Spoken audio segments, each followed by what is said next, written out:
Hello, in this example we are going to see how we can dismiss an alert.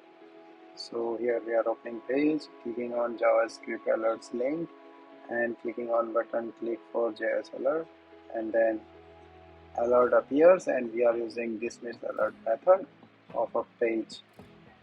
And let's see the flow. Clicking on JavaScript alerts, click for JS alert, this pop-up is coming and we are dismissing it. Let's run this example.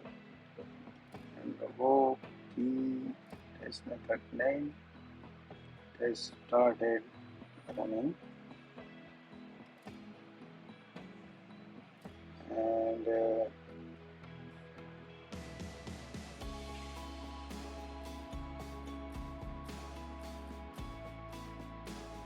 browser instance created. Open the site, click on test for alert can, and dismiss it. Let's see the report. This test is passed. Here we can see the screenshot.